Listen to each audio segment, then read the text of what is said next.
KwaZulu-Natal flood victims are at risk of being evacuated from their temporary shelters in Durban. They were promised to have their homes rebuilt after they were destroyed 2 years ago.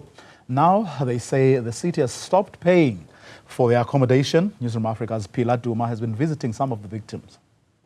So I'm just going to take you back, to over 2 years ago when devastating floods actually rocked different parts of this province, with the city of eThekwini not being an exception. Over 40,000 people were left homeless, 4,000 homes were destroyed, and of course with the floods claiming the lives of over 400 people. Right now, I'm actually at one of the accommodations, where the flood victims are being housed.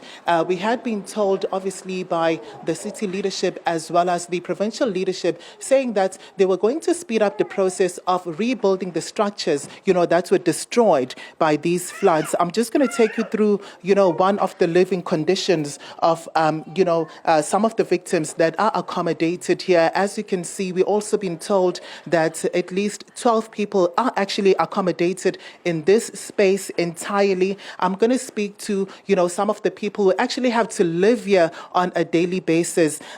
Sikubingelele sikwamukele kwi-Newzroom Afrika.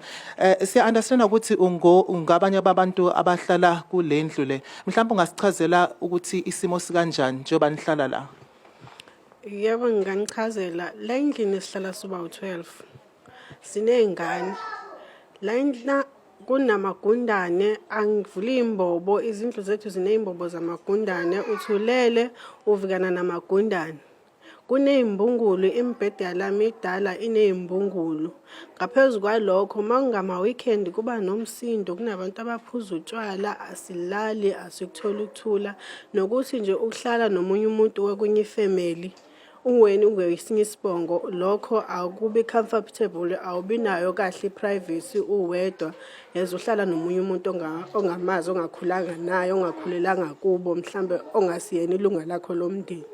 Lokho akwenza ukuthi ukhululeke kahle la esihleli khona. Le ndawo lena, leli flat libukeka lidala, linendawo eyivuza amanzi ongazi ukuthi kwenzakaleni, ubone kuphuma amanzi, indawo ezogesi zinamanzi, akukho phepha nje.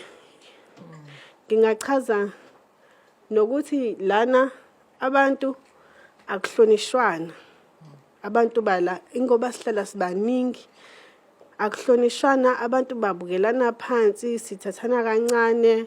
Nje isimo sala asikho kahle ngempela, sesikhathele, sesiyazidinga vele indawo zokuhlala, nathi sihlale kahle ngokuthula, sibe ney'ndawo zethu. Ngiyabonga.